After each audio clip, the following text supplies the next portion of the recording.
Leuk dat jullie vandaag aanwezig zijn bij dit webinar. Dat gaat over de wetenschappelijke kijk op verzuim en verloop. Om ons even voor te stellen, mijn naam is Merel Roest. Ik ben Country Lead Nederland bij Winning Temp en wij helpen organisaties om een positieve en productievere bedrijfscultuur te creëren. Waarbij het welzijn van medewerkers centraal staat. Ik ben hier samen met mijn collega Rahat Yoshi. Rahat is Senior People Scientist bij Winning Temp. Heeft meer dan 18 jaar ervaring in HR en Organizational Behavior. En zij vertaalt personeelsgegevens naar daadwerkelijke bruikbare inzichten. En zij ontwerpt oplossingen voor een betere werkomgeving. Wat ze bij Winning Temp daarom ook doet, is meehelpen aan het verbeteren van ons product. We zullen hier niet al te veel op ingaan tijdens het webinar, omdat we echt wat meer de wetenschappelijke kijk willen benaderen. Maar dat is de rol die zij binnen onze organisatie heeft. Rahat spreekt geen Nederlands, maar Engels, dus ik zal het eerste gedeelte van het webinar in het Nederlands doen. En de Q&A zal dan ook in het Engels plaats gaan vinden. De agenda is als volgt. We gaan het eerst even hebben over waarom steeds meer organisaties het belang inzien van medewerkersbetrokkenheid of welzijn van werknemers. Waarom werkgeluk een wetenschap is. Dan gaan we verder met de Q&A. Er zijn al wat vragen ingestuurd. Aan het einde kunnen we ook nog wat vragen live beantwoorden. Dus als je een vraag hebt, zet het in de chat. We zullen deze aan het einde van de Q&A beantwoorden. En tot slot vertel ik nog wat kort over Winning Temp. De slides worden uiteindelijk naar jullie nagestuurd in een e-mailtje. Dus mocht je denken, ik wil het nog heel even terugzien, dat kan. Als we het hebben over employee engagement en medewerkersbetrokkenheid, ja, dan zien we dat onderzoek het volgende laat zien. Als jij meer betrokken medewerkers hebt, dan zorgt dat ervoor dat medewerkers minder snel bij je organisatie weggaan. Dus hoe betrokkener mensen zijn binnen jouw organisatie, hoe meer ze het naar hun zin hebben, hoe minder ze zullen gaan nadenken om eventueel ergens anders te werken. Nou, het zal je ook niet verbazen dat een hogere betrokkenheid ook zorgt voor meer tevreden werknemers, maar ook voor minder stress op de werkvloer. Steeds meer organisaties zien daarom ook in dat het verbeteren van medewerkersbetrokkenheid belangrijk is. Maar waarom? Nou, dat is niet alleen onderbuikgevoel, het is daadwerkelijk aangetoond door Gallup dat organisaties met betrokken medewerkers 28% winstgevender zijn, 18% meer productieve werknemers hebben en maar liefst 88% minder langdurig ziekteverzuim hebben. Nou, als we kijken naar medewerkersbetrokkenheid, hebben wij daar veel onderzoek naar gedaan. Daar zal Rahat straks veel meer over vertellen. We zien dat er 9 voorspellers zijn voor het verbeteren van medewerkersbetrokkenheid. Als je deze pijlers goed op orde hebt, dan zorgt dat ervoor dat de algehele engagement hoog is binnen je organisatie. Wat dus uiteindelijk dus weer leidt tot langere retentie en minder langdurig ziekteverzuim. Ik zal ieder onderwerp even kort aanstippen. Rahat zal hier dan later ook nog wat verder over vertellen tijdens de Q&A. Op nummer 1 staat leiderschap. Dit gaat over het gevoel dat mensen hebben over hoe ze gemanaged worden. De zingeving gaat, haal jij zingeving uit je werk? Dan hebben we natuurlijk werkplezier. In welke mate past het werk wat je doet bij jou als persoon? Autonomie. In welke mate ben jij vrij om zelf beslissingen te maken binnen je organisatie? Participatie. Als er beslissingen genomen moeten worden als een groep, in welke mate ben jij dan ook beschikbaar? Draag jij daaraan bij? En betrokkenheid is in welke mate voel jij je betrokken en toon jij commitment om alles te geven voor je werk. Om echt goed werk af te leveren. Werksituatie, dat zijn je gedachten en attitudes als je nadenkt over je werk. Maar dat heeft bijvoorbeeld ook te maken met de druk die jij ervaart. bij het uitvoeren van je werk. En of jij bijvoorbeeld makkelijk kan ontspannen als je thuis komt van werk of klaar bent met je werkdag. Dan hebben we de persoonlijke ontwikkeling, dat spreekt voor zich. En tot slot team spirit. En dat heeft te maken met het gevoel dat jij hebt. Hoor je ergens bij? Ben je trots om bij jouw team te horen? Maar het heeft ook te maken met het feit, zal jij de extra mijl gaan op het moment dat een van jouw collega's bijvoorbeeld helemaal overwerkt is en jij hebt nog ruimte? In welke mate draag jij dan bij om iemand uit jouw team te helpen? En dat zijn de 9 voorspellers voor medewerkersbetrokkenheid. We zien daarin ook dat als een van deze pijlers dus niet heel goed scoort, dat de betrokkenheid omlaag gaat. Het mooie daarvan is als jij inzicht hebt in deze 9 pijlers, dan kan jij er ook voor zorgen dat jij dus het welzijn van je medewerkers echt op peil kan houden. Dan ga ik nu over naar het Engels. It's time to switch to English because it's time for the live Q&A with Rahat. Rahat, I already quickly introduced you, but maybe it's good that you also give a brief introduction about yourself and what you do. Yes, of course. Thank you, Mirel. Hello, everybody. I'm very happy to be a part of this webinar today. And again, hello to all the participants and I'm joining here from very sunny and warm Stockholm today, which is where I work from. So very happy to be here. I am working as a people scientist at Winning Temp. I have more than 20 years of working experience as an HR professional. I've worked in many different kinds of roles, both as an HR generalist as well as an HR specialist. And the last 7-8 years have been more specialized towards organizational development and people science.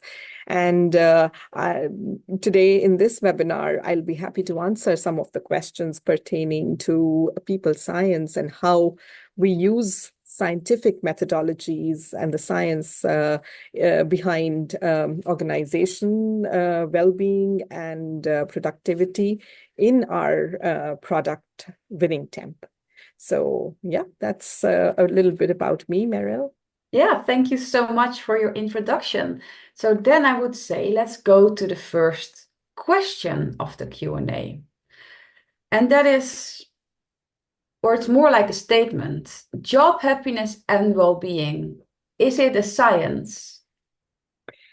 A great question. And, as I said, I've been working as an HR professional for many years, and I've worked across geographies, across, many different sizes of organizations, different generations, different leadership styles.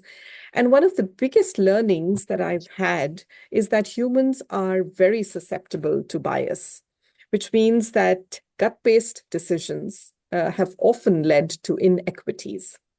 And one particular challenge with a lot of HR issues and people challenges in companies is that every single person has their own intuition about what the right answer is, which sort of brings up the question, whose opinion is more valid than anyone else's?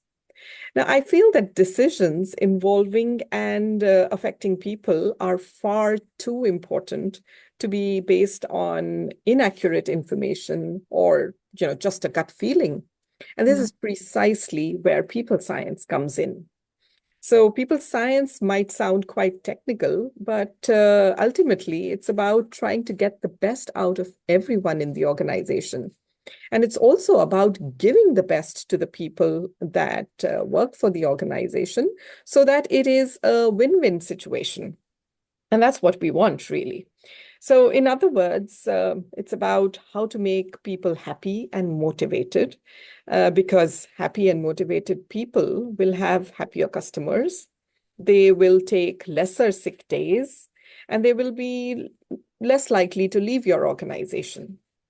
And as an engaged person working there, on the other hand, you will have a greater sense of purpose. You will love working with the organization, and you'll feel a sense of belonging, which will make you bring your true self to work.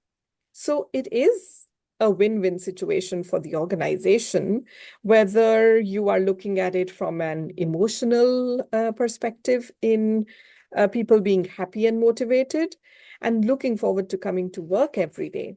And also from a business perspective, where, rationally, then people are going to perform at a higher level. Mm-hmm. So people science helps organizations to understand what levers need to be driven and what barriers need to be removed from the workplace in order to get that win-win equation sort of in the best way. And I think it's a people-focused approach, which brings the academic rigor to the study and practice of happiness and success at work. So what we do as people scientists is that we combine insights and methodologies from the fields of behavioral science, industrial organizational psychology, organizational development, as well as data science. So my feel is that organizations should pay attention to people science because it can help them create more equitable and healthy work environments. So we study human behavior in many different contexts in organizations. And all of this is done with the goal of improving outcomes and well-being for individuals and organizations. So we basically identify problems and develop solutions when it comes to people in the organization. Now, just as an example, these could be human behavior related problems in various contexts, like workplace productivity, team dynamics, or people engagement. I'm sure that these topics would be on your agenda in some form or the other. At Winning Temp, we use people science to develop evidence-based solutions to address all of these problems of productivity, team dynamics, engagement, by using scientific expertise to both design and implement interventions that are aimed at improving people's behaviors and outcomes. And isn't that what we are really all after in each of our organizations, irrespective of what line of business we are in? So if I were to summarize this, your question, or rather statement about job happiness and well-being being a science, what I can say is that people science can help leaders, managers, as well as individual employees figure out how to best create a work environment in which every person feels valued, heard, as well as empowered to succeed. And at the end, I would just like to give another example over here. Let's say that the C-level team approaches a people scientist with an issue related to employee absenteeism. Now, in order to get to the root of the problem, a good people scientist will get curious and investigate the why behind absenteeism. So rather than just assuming that absenteeism is an employee issue, they might compare absentee rates with major leadership changes that have happened in the organization, and realize that the problem with the employee absenteeism is actually a problem with a high rate of leadership turnover. So this is just an example that I'm giving. And from there, the company gets better equipped in a scientific, in a more data-driven way to address the root cause and to find an effective and lasting solution to employee absenteeism. Yeah. Yeah. Yeah, exactly. Yeah. So you really need to start at the basis instead of looking at, what's the result and how to tackle that. Yeah. Yeah, that makes total sense. Let's go to the next question. So, how does scientific research help in understanding absenteeism and turnover in organizations? All right. Yeah, another very interesting question. And I'm going to try to not go very technical, but I think I need to talk about a few concepts here which are more scientific and need a rather academic approach over here. So the science behind absenteeism and turnover involves understanding various psychological, social, as well as organizational factors that influence both these behaviors. So researchers, they use various methodologies such as meta-analyses, which is, studying hundreds of studies which have happened across the globe on these topics. Also conducting surveys as well as longitudinal studies, which mean studies that have spanned over many, many decades, and thereafter they have been analyzed. Now, all of these methodologies are used to identify and validate certain factors. Now, what factors are these? These are the factors that influence or predict the likelihood of absenteeism or turnover happening in organizations. Now, there are certain concepts that I would like to talk about here, just to give a little more understanding of how we work with scientific research. So these are key concepts of predictive validity, distal and proximal factors, as well as the role of certain contextual and demographic variables. So in the spring of 2017, the year 2017, Winning Temp undertook the work to identify the factors that most strongly predict these two outcome variables, which is employee turnover and sickness absence.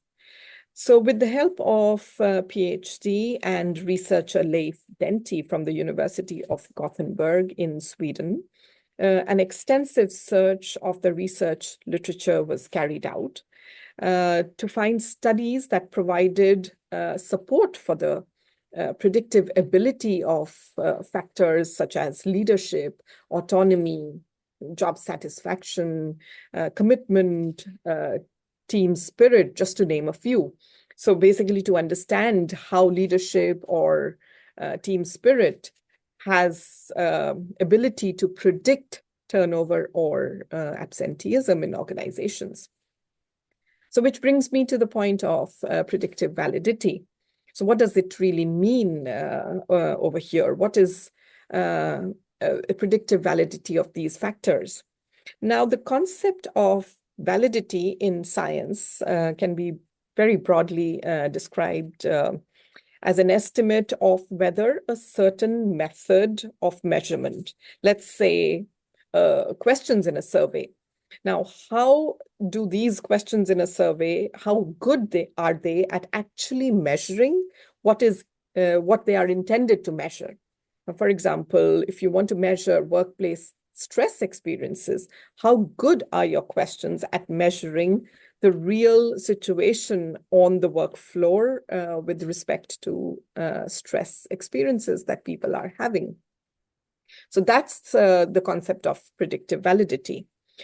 Then if I go to distal and proximal factors, in simpler words, distal factors are more underlying factors that influence outcomes through mediators. So for example, organizational leadership or job autonomy, collegial support that people get from each other in the team. How are these indirectly impacting both turnover and autonomy through some mediator or the other? So these are more slightly distant, but at the same time very important.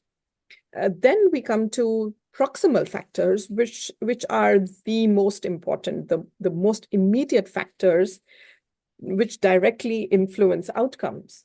Now, some of the examples when it comes to both absenteeism and turnover with proximal factors are job satisfaction, stress. Stress is a very immediate and direct contributor to both the absenteeism and turnover, as well as physical health issues, commitment.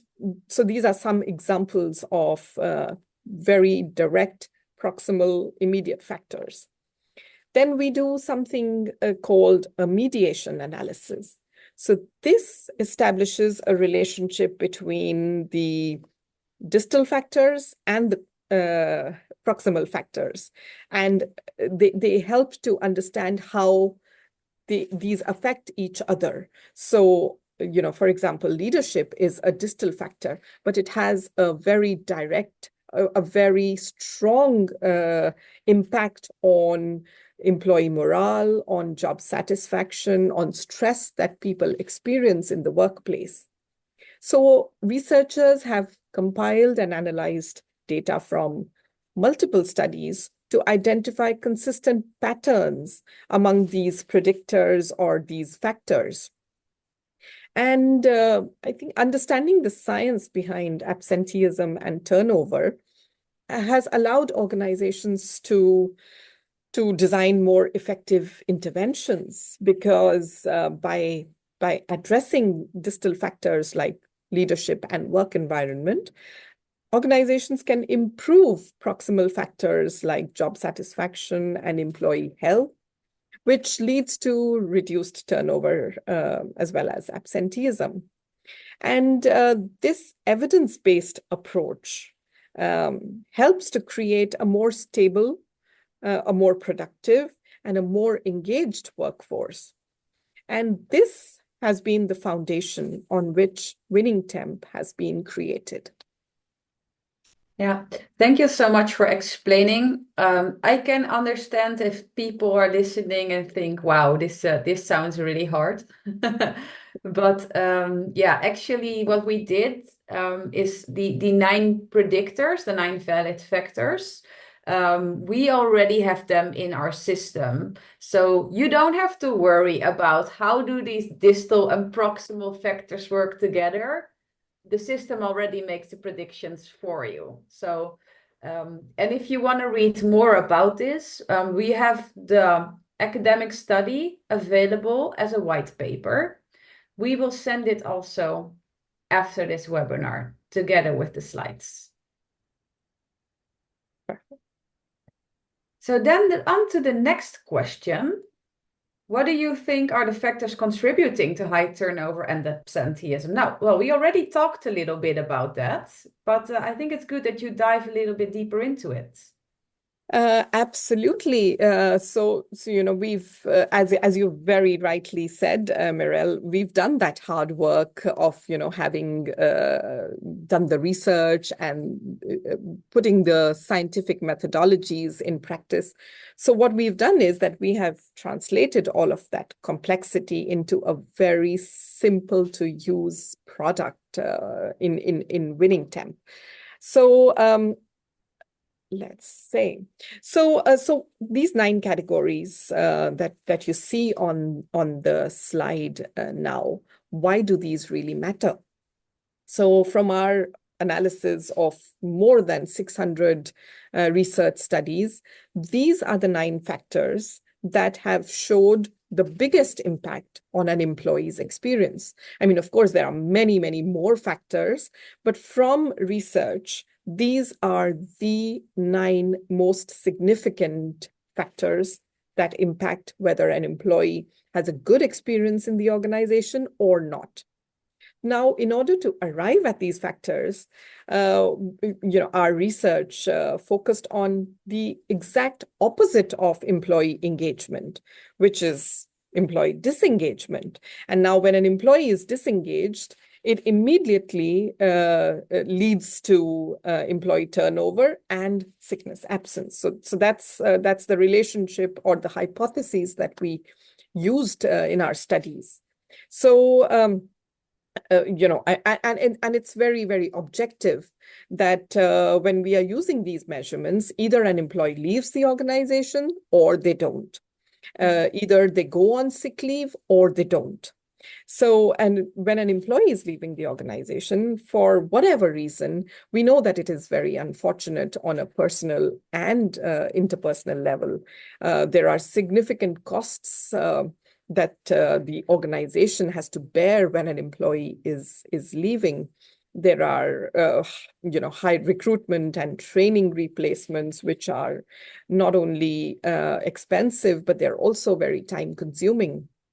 So employee leaving for different reasons affects productivity as well, because teams and departments, they have to spread themselves too thinly to cover up the work of the employee who has left and taken away a lot of organizational knowledge with them.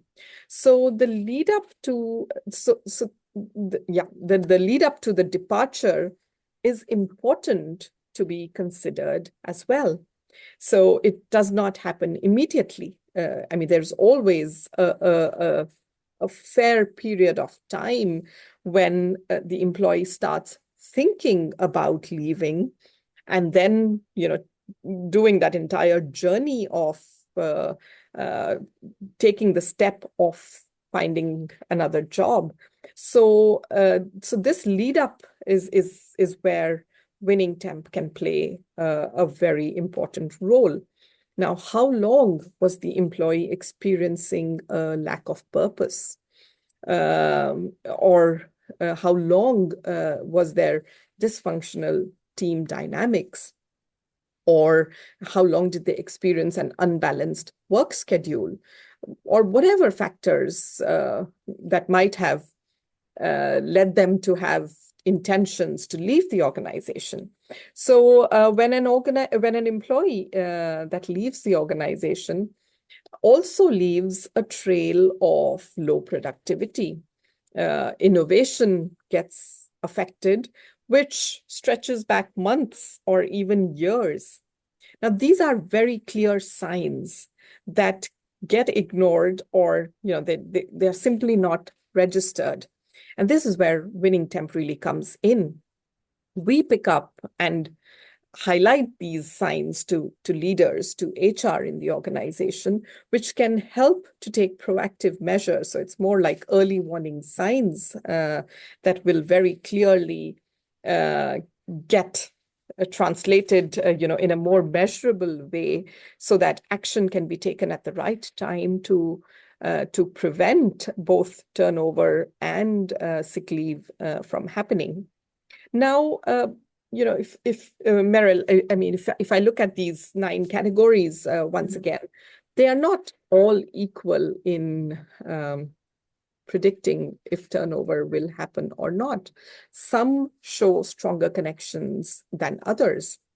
So, as I said, in the previous question that we discussed, some are more distal or far away, which means they have a more distant connection, whereas others have a more proximal or a closer connection. But taken together, these are the top 9 factors that need the greatest attention if you want to create the optimal employee experience at your organization. Yeah. And well, you already mentioned not every factor has the same strong effect or correlation. I'm not sure if this is if you can answer this question, but if you would have to pick the most important one, could you point one? Job satisfaction. Okay. Yeah. I mean, makes sense, right? Yeah. So then the next question is, what are the signs you can pick up to know the risk of turnover and absenteeism? Great question. And again, a very big challenge for all leaders and HR practitioners. And I have myself experienced this, when I was working more on the ground as an HR business partner. So having, some sort of scientific way and a more data-driven way to pick signs on, the risk of turnover and absenteeism is, I think, much needed across organizations today. So I'll try to talk about a few of these signs. There are, of course, more, but maybe for the sake of time keeping, we'll talk about the few that have been listed down over here. So the first is turnover intentions that start taking shape over a prolonged period of time. Now, turnover intentions, they indicate a level of dissatisfaction or a lack of commitment. So these are the behaviors that change. People feel much more dissatisfied with their work. They're not happy when they come to work every day. There is a certain lack of commitment that is very obvious to both the team members and to leaders. But then again, it's quite subjective. So what we suggest and what we do in Winning Temp is that we ask employees about their intentions to leave the company. Now, you can either ask them directly about their intentions to leave with questions like, do you plan to leave the organization in the next year? Or are you likely to seek employment elsewhere? So although these questions are answered anonymously, but they have great power in giving a temperature of sort to the manager, to the leaders, to the executives in the organization on the likelihood or the risk of a certain percentage of employees leaving the organization in the coming future. So that's about turnover intentions being captured through our product. The second most important thing, and as Meryl asked me previously, is which is the most important category of the 9 that we've spoken about, is job satisfaction, because low job satisfaction is very strongly linked to absenteeism. So I would say that including questions about overall job satisfaction in your surveys is critical. So just as an example, how satisfied are you with your current job? Or do you feel motivated at work? This is questions of this kind. I mean, of course, we have many more, but I'm giving you a couple of examples here. They can help you to get a feel, a pulse of how satisfied people feel with their jobs. Because if they're not satisfied well enough or at a certain level, then of course the likelihood or the risk of turnover is much higher. Another observable outcome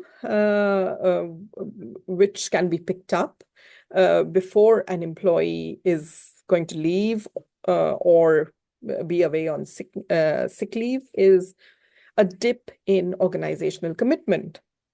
So therefore it's important to assess the level of commitment that employees have to the organization. So you can include questions like, how committed are you to the company's mission and values? How likely are you to go above and beyond your daily work requirements to ensure that the company succeeds? So these are the kind of questions that can pick up signs of a person's intentions to leave. Then, of course, we have absenteeism patterns that can be analyzed. So there is data that all organizations maintain for a certain period of time on employee absenteeism. Frequent absenteeism could signal disengagement or dissatisfaction. So you could ask questions like, or if you don't have access to this employee absenteeism data, you could ask questions through surveys like, how many days have you been absent from work in the last 6 months? The next one is work environment and conditions, because these have, again, very big role to play in a person taking a decision to leave or not. You could include questions related to work conditions.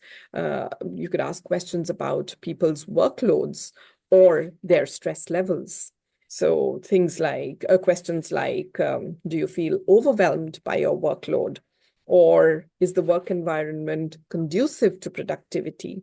Now, asking these questions regularly can tell you how, stressed or how overloaded or not people are feeling. So you can, take corrective action before it gets too late. And the last thing over here is managerial relationships, which is super important because it has such a huge impact on so many factors of these 9 that we've been speaking about. So it's really important to ask your employees about their interaction with managers, because negative relationships can contribute hugely to absenteeism as well as turnover. Now, you could include questions like, how would you rate your relationship with your immediate supervisor? Or do you feel that you can easily reach out to your manager when you have a need? So these are just a couple of examples of the kind of questions you can ask to understand the employee-manager relationship in a better way. But before I end talking about this, I would just like to say that these signs are not definitive, but they can certainly help you to identify potential risks. And regularly analyzing survey results and addressing the concerns of your employees proactively can improve employee retention. It can reduce absenteeism. It can increase engagement, productivity, and create more happy workplaces. Yeah. And I think also, especially when you are asking people about their managerial relationships, it is so important that it's anonymous. Yes, absolutely. Because what you see is when people already have the sense that it's not, they are not going to answer it honestly.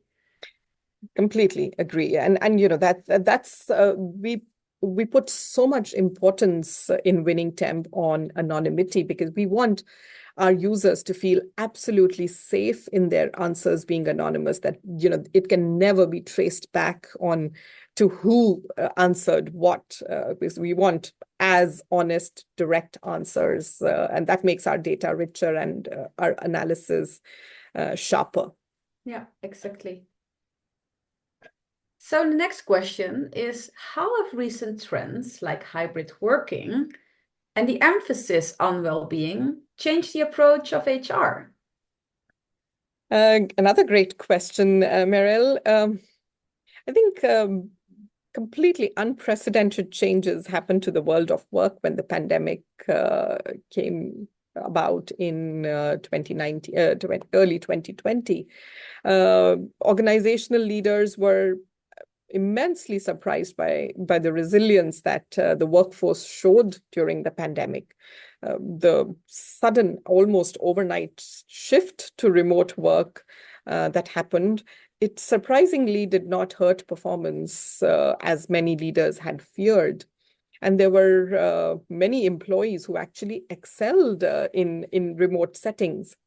But as time passed, the pandemic, the duration of the pandemic and this whole concept of remote work, working from home, kept becoming longer and longer. newer struggles with mental health and the impact on employees' well-being started coming to surface. Then there were many newer challenges that continue to be faced by organizations. I think today one of the biggest challenges for HR is getting the right hybrid working models in place. 60, 40, 30, 70, or, it's still, most organizations are still not getting it right when it comes to hybrid working models. This, in addition to budget cuts and, a poorer economic outlook in the last few years, more scarce and expensive talent, just to name a few, these are new challenges that are being faced in most organizations, I would say. Now, people science, I think, can help organizations to rely on more data-driven decision-making, which, again, it's not perfect, but it tends to be less biased than going with just your gut instinct. Now, for example, a people scientist might want to examine the data from an organization to understand whether different groups of people are feeling differently or have different organizational outcomes. Like one team is performing much better than other teams in the same department. They have different performance scores, their promotion rates are different, or their compensations are different. So people science can also help to design future organizational practices based on what we know from previous research on what can create more inclusive environments, what steps organizations can take to reduce bias in hiring, just as a few examples.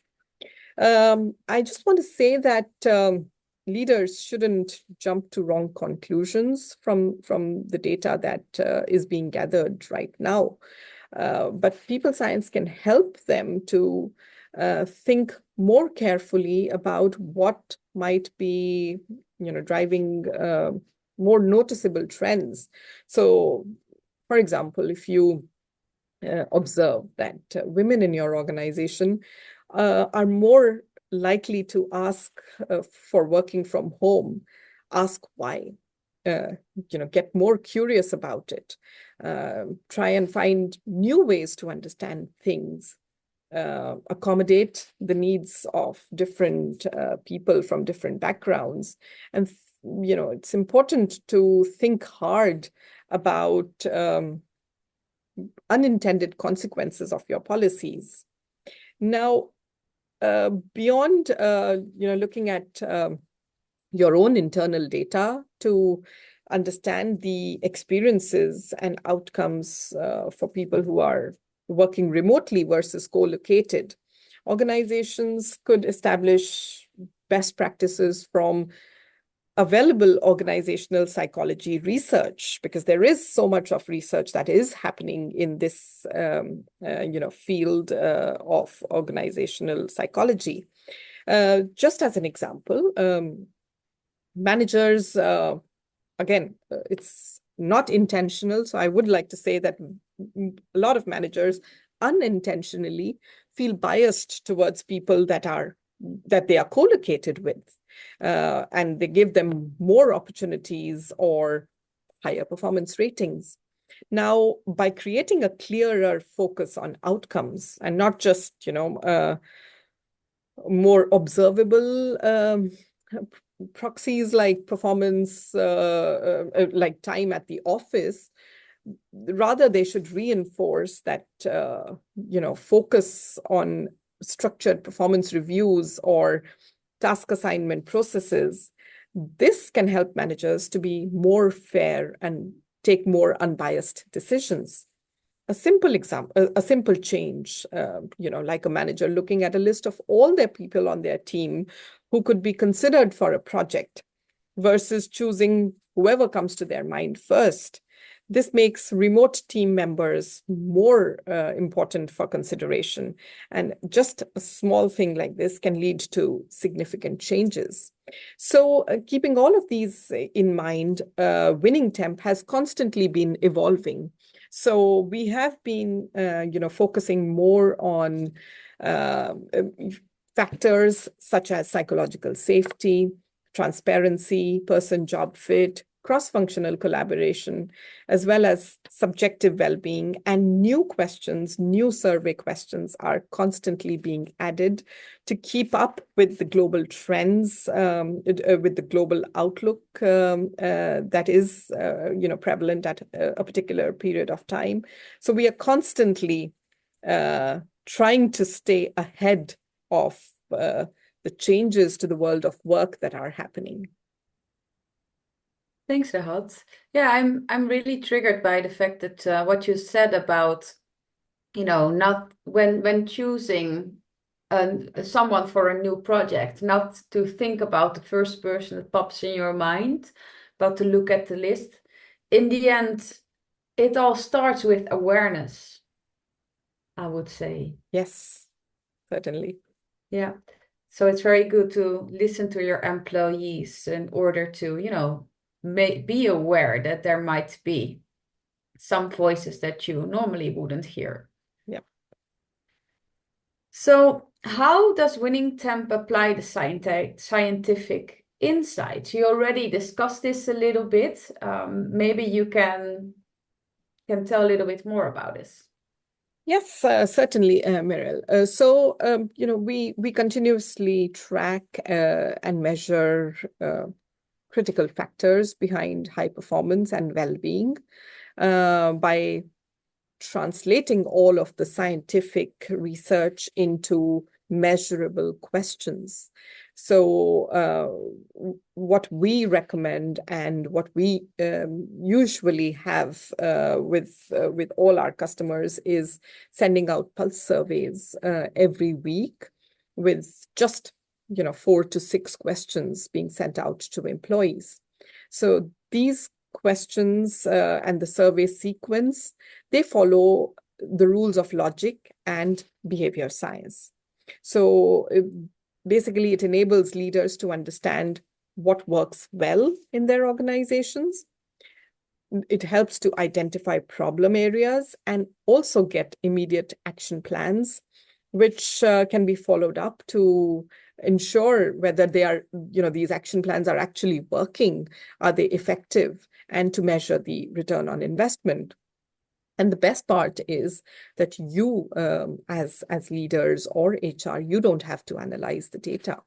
The platform does it for you. The intuitive platform, parses the data automatically and generates relevant insights and recommendations, advice on how you should deal with dissatisfaction triggers in the workplace. So it gives leaders, weekly insights on the percentage of people in their team who are very dissatisfied with the leadership or with, the team collaboration, just as an example. So these insights can help you, as organizational decision makers to deal with the dissatisfaction that is growing in teams.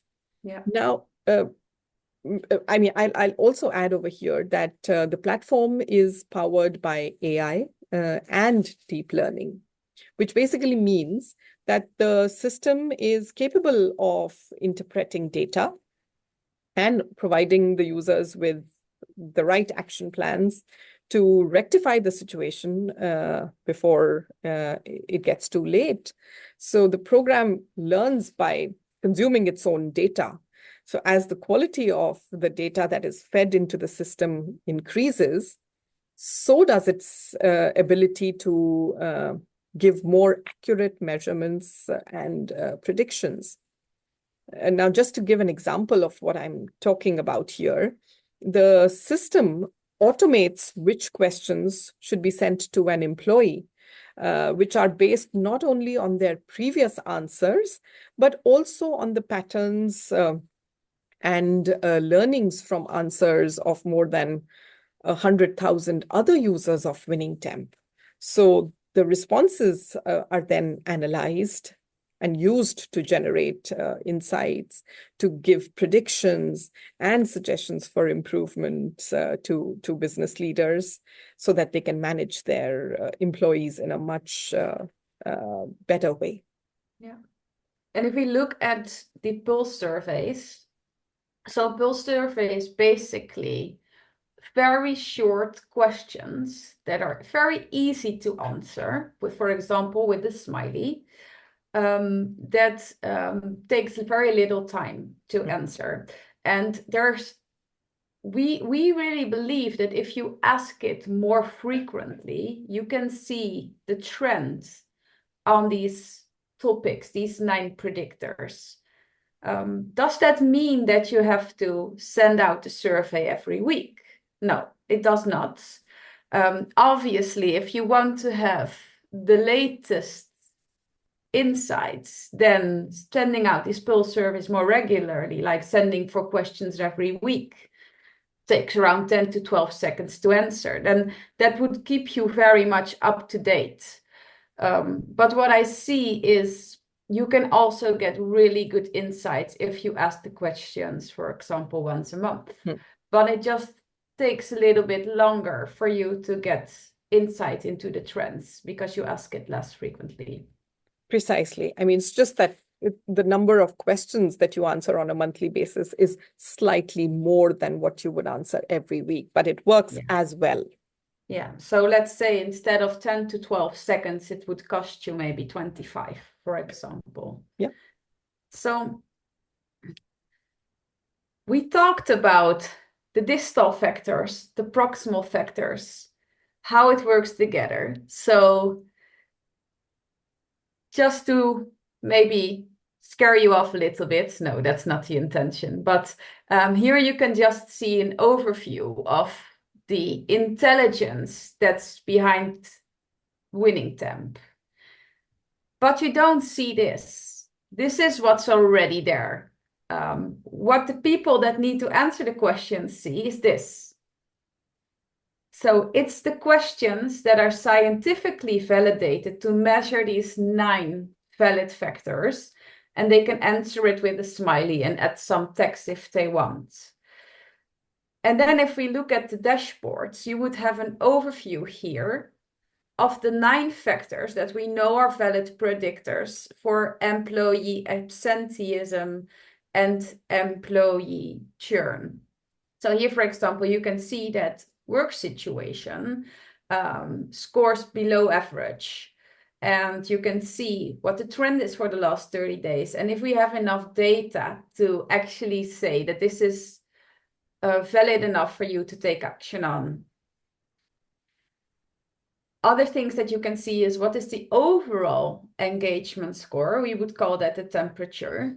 And we also know, because people answer in certain patterns and because we have done the research and we have all the data points, that we can actually predict turnover and sickness absence. And it goes so far that even though it's anonymous, we can, for example, say that in the IT team in Amsterdam, for example, 5 out of 10 people will be very likely to resign in the next 6 months. The good thing is, though, you can drill down to that team and really see where in the 9 points you need to work on. So it gives you the tools to actively work on making people happy. So now it's time for live Q&A. If there are any questions, you can post them in the chat. We have a couple of minutes left. I haven't seen any questions yet. There's a question from Stefan. Thank you, Stefan. How trustworthy is the prediction versus reality? Very good question. I would say that the Yeah, I mean, if it's okay for me to answer this question, Yes. Oh, please. Sorry, I assumed you were going to answer it. Yeah. Please take this one. The likelihood is very high, and this is something that we constantly do a quality check of in our platform. We look at the data versus the prediction and the actual likelihood of turnover happening, and we refine our survey questions and methodologies and the algorithm accordingly to make sure that the prediction versus reality is as accurate as possible. Yeah, thanks, Sahat. Any other questions?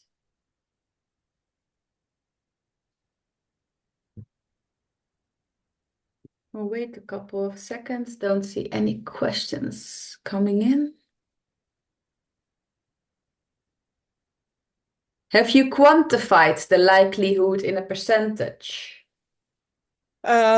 No, I don't believe so, because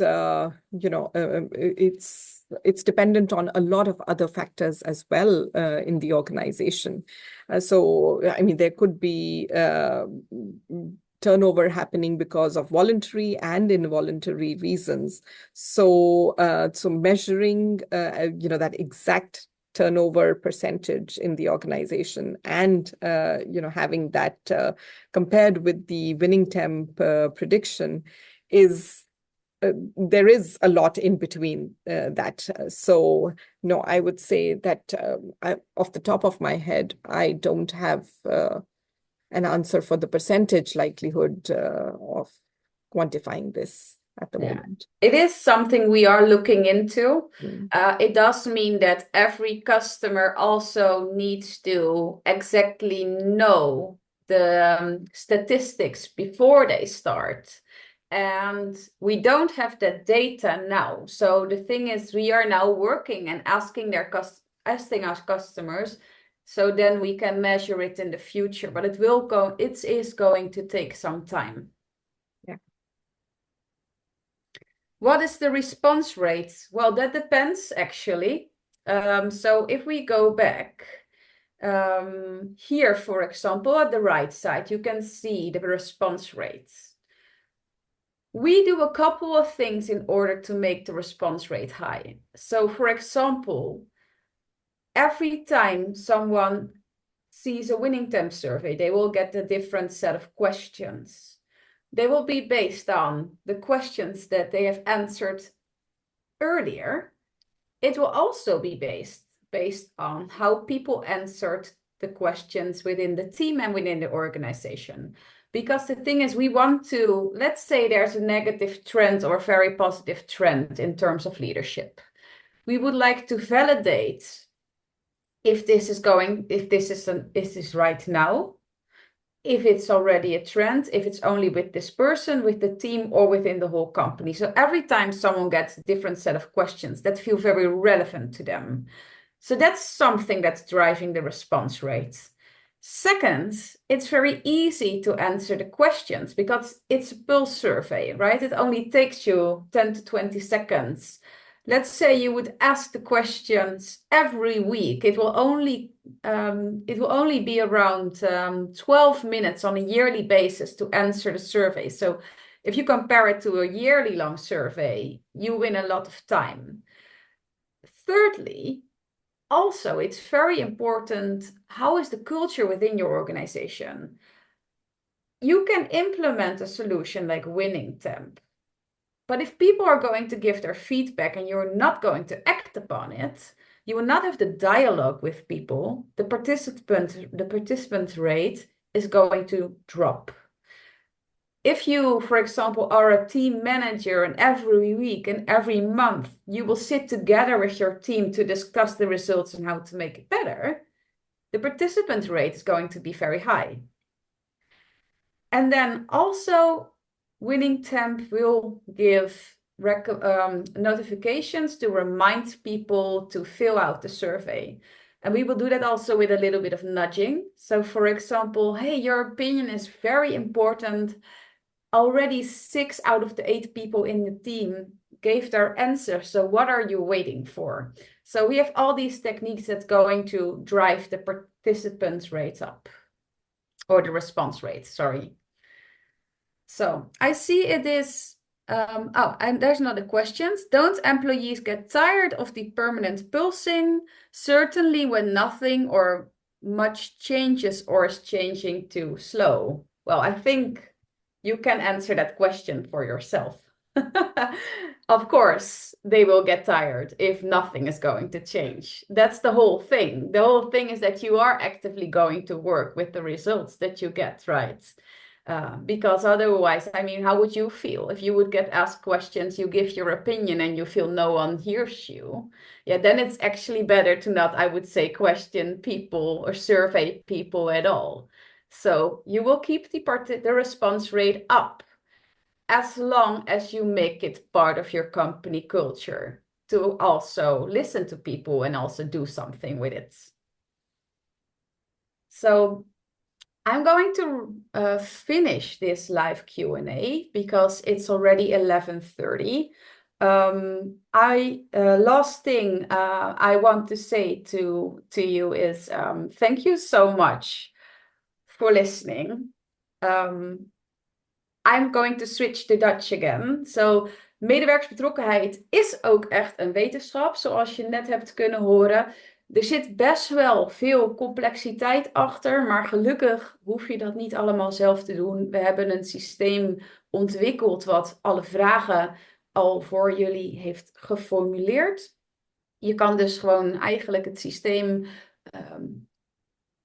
starten, eventueel integreren met je HR-systeem, Active Directory.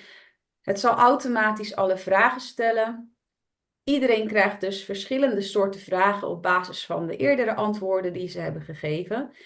Als je goed in kaart brengt hoe de medewerkersbetrokkenheid is, hoe mensen zich voelen op het gebied van die 9 voorspellers, kan je echt vroegtijdig voorkomen dat mensen vroegtijdig uitvallen of wellicht ergens anders gaan werken. En een manier om medewerkersbetrokkenheid te meten is dus door pulssurveys uit te voeren. Als je denkt, dit klinkt interessant, voel je vrij om een meeting in te schieten. We vertellen je er graag meer over.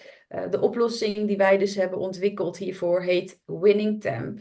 We zijn van origine een Zweedse organisatie, maar we hebben de tool beschikbaar in heel veel talen, waaronder het Nederlands.